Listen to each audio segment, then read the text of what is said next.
안녕하세요, 찰리브라입니다.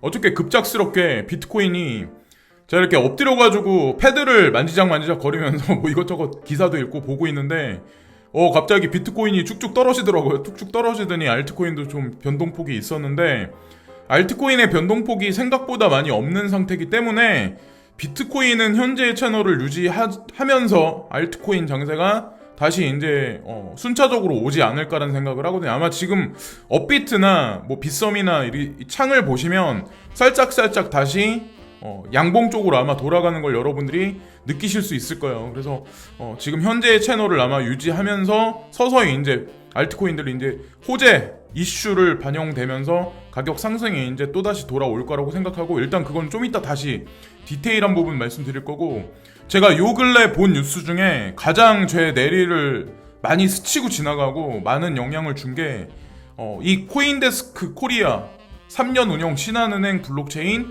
연구 조직의 현주소는 이란 이 제목의 이 칼럼인데, 이 우리가 그냥 어떻게 보면 직접 취재를 나가서 누군가를 대인적으로 뭐 얼굴 대 얼굴을 맞대고 얘기를 안 하면 이런 사실을 알 수가 없잖아요. 근데 현재 이제 블록체인 업계, 그리고 암호화폐 업계, 그리고 제도권 금융에서 이 시장을 어떤 식으로 바라보는지에 관해서 딱 객관적으로 여실하게 알 수 있는 부분이 있거든요. 그리고 분명히 희망적인 어떤 그런 소리들도 되게 많아요. 그래서 저는 이걸 보면서 완전한 희망을 진짜 저는 찾았거든요. 가격이 오르고 내리고도 되게 중요해요, 사실은.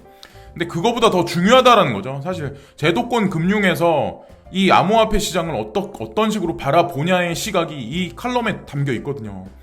여기 보시면, 다만 모든 연구개발이 사업으로 이어지는 것은 아니다. 신한은행은 2018년 이더리움 기반으로 일종의 암호화폐 지갑인 디지털 자산 보관 서비스의 파일럿 테스트를 마쳤다. 그러나 금융당국이 아직 금융기관의 암호화폐 사업에 부정적이라 내부 연구개발에 그쳤다라고 여기 나오죠. 이미 국민도 마찬가지지만 신한은행도 이미 준비를 마친 상태예요. 그러니까 법률안만 나오면 되는 거야.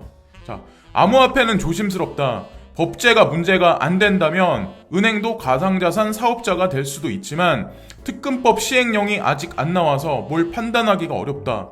중앙은행이 발행하는 디지털 화폐 연구 등 기술적인 준비는 최대한 하는데 사업화하는 건 지켜보고 있다라고 여기 또 나오죠. 그리고 이제 중요한 부분 나오는데, 이 한 문장이 가져다 두는 임팩이 저한테 되게 컸거든요. 신한은행뿐만 아니라 국민은행도 암호화폐, 신용정보, 신원정보 등 디지털 자산 수탁 사업을 위한 내부 실험을 진행 중이다. 독일에선 2020년 1월부터 은행도 고객의 암호화폐를 수탁할 수 있다. 자, 윤셀장은 은행이 왜 디지털 자산 수탁에 관심을 갖는지에 대해 은행은 수백 년 동안 수탁 사업을 해왔다. 자, 제일 키포인트. 단지 수탁 대상이 바뀌어 왔다. 금에서 실물 달러, 디지털 머니, 그리고 앞으로 디지털 자산으로 바뀔 것이라고 했다. 키포인트죠. 신한은행에서 왜 블록체인 연구팀을 왜 지속적으로 운영을 할까요? 그리고 왜 인원을 지속적으로 추가를 시킬까요? 이것으로 얘기가 끝난 거고, 자, 어저께 되게 웃긴 상황이 있었는데 제가 막 이런저런 정보를 찾아보고 있었는데 폭락하기 5시간 전인가? CNBC에서 이게 나오더라고요. 이게 나온다는 어떤 그 트윗이 올라와가지고 제가 이걸 보면서 이거 뭔 일이 있을 수도 있겠다는 생각을 한편으로 하긴 했는데, 여기 보면 어떻게 리플 사냐, 그래서 리플 코인을 어떻게 사는지에 관해서 막 사람들한테 설명을 하고 막 이런 거에 관해서 방송이 나왔나봐요. 그러니까 아니나 다를까 항상 있는 일이죠. CNBC에서 뭐라고 떠들기 시작하면 폭락 장세가 한두 번씩 계속 있었다. 이걸 한 번 또 해프닝이었다, 이런 걸 또 말씀드리고, 또 하나 중요한 게, 여러분들이 이제 되게 많이 걱정하실 거예요. 지금 현재 상황이 여기서 이제 폭락이 있진 않을까.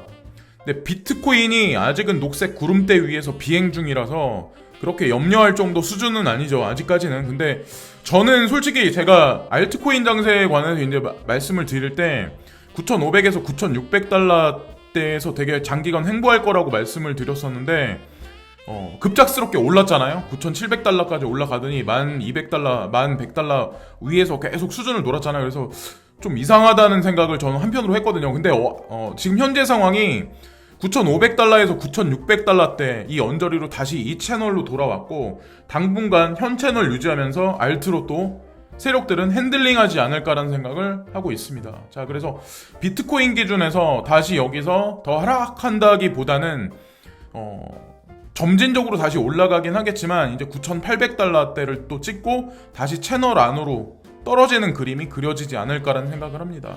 뭐 사람에 따라서는 1번 시나리오 지금 그린 캔들이 여기 나와 있는 것 같이 또 여기 이제 조정을 하고 뭐 1,800달러, 11,000달러까지 올라간다는 사람들도 있겠지만 글쎄요, 저는 지금 시간 끌기를 세력들이 의도적으로 하는 게 아닐까라는 생각을 하고 있고, 아까 제가 이제 초반에 말씀드렸던 거랑 덧붙여서 한 가지 말씀드리면 이게 전체 시총 인덱스거든요. 업비트 기준에서 이게 알트코인 시총 인덱스고, 근데 기존에 우리 암호화폐 장세 시장에 있었을 때는 전체 시총이 이 정도 까지면 알트코인 시총은 2배 이상 까져야 되거든요. 한 8 정도 까져야 되거든요.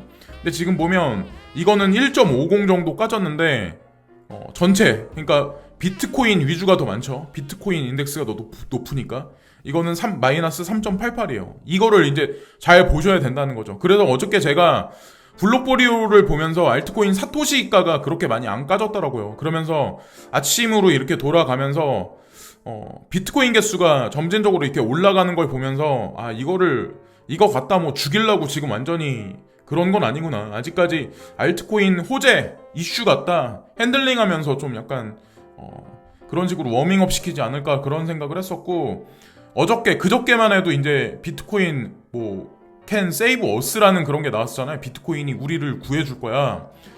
시위대 그 안에 있는 어떤 사람이 막 이렇게 시위를 혼자 막 시위하고 있었는데 하루 만에 바뀐 사진, 비트코인 운트 세이브 유 이렇게 또 장난쳐가지고 누가 또 사진을 올렸네요. 자, 코인베이스는 USDC 스테이블 코인 보상을 거의 90%를 삭감했다. 이것도 되게 임팩이 있거든요. 코인베이스는 오전 3시 이전 이메일에서 USDC 보상이 1.25%에서 단 0.15%로 이자율을 감소할 것이라고 밝혔다. 이게 오늘 아침에 본 뉴스인데, 자 보세요. 스테이블 코인 이자를 예를 들어서 1.25를 줬었으면은 저는 나쁘지 않다고 생각하거든요.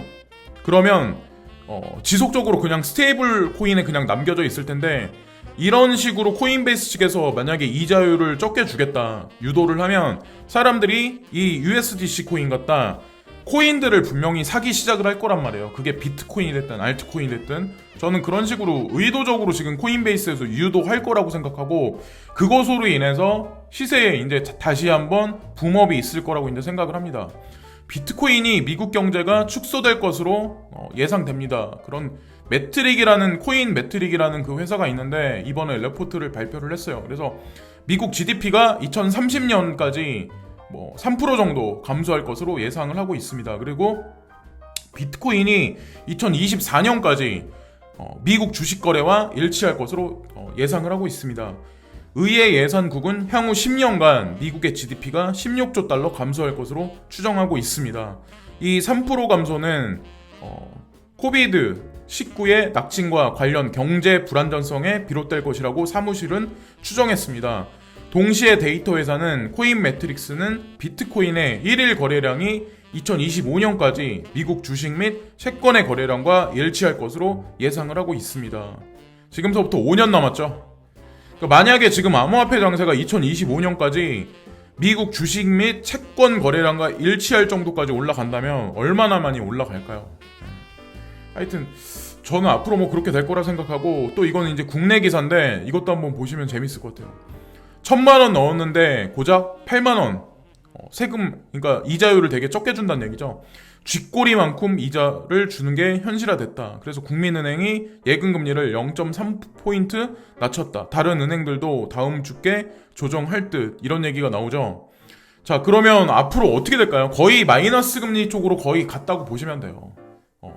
물론 연세 많이 드신 분들이 은행에 저축해놓고 지금 투자할 거리가 없으니까 부동자금이 그렇게 많은 것도 사실이긴 하지만, 거기다가 아파트 같은 경우도 분양권 전매 제한이 수도권부터 전반적으로 이제 전국으로 퍼져 나가기 시작하면 아파트 분양권을 노리는 어떤 신규 주택자는 분명히 있을 수 있지만, 투기꾼들이 거기다 이제 돈을 회전시키는 거는 지금보다는 감소할 거라고 생각하거든요. 그러면 마지막 남은 거는 주식시장밖에 없는데, FATF 권고안이 진짜 언제 나올지 모르겠지만 그게 올해 6월부터 천천히 프로세싱이 되고 연말을 지나서 국회에서 그 법이 특검법이 통과되고 내년 3월을 지나서 점진적으로 이런 식으로 계속 나간다면 결국 갈 곳 없는 부동 자금은 주식시장이 여기서 계속 올라가서 파동을 치지 않는 한 만약에 꺾이기 시작하면 자연히 고스란히 저는 그 반사 이익을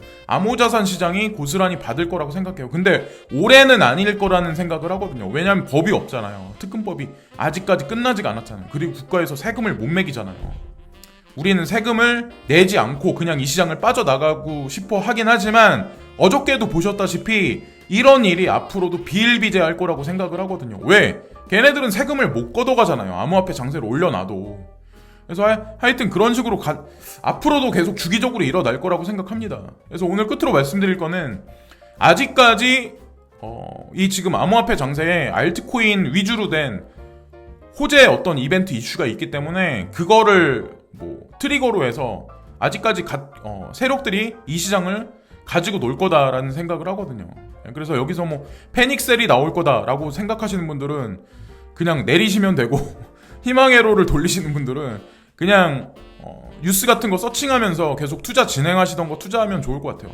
근데 저 같은 경우는 지금 시점에서는 현금을 어느 일정 수준이 넘어가면 저는 현금 사용 안 하거든요. 그리고 더 이상 코인 살 생각도 사실은 안 하고 있어요. 솔직히 말씀드리면. 지금까지 찰리 브라운이었고요. 오늘도 진심으로 감사를 드리고요. 오늘 하루도 즐거운 하루 되세요.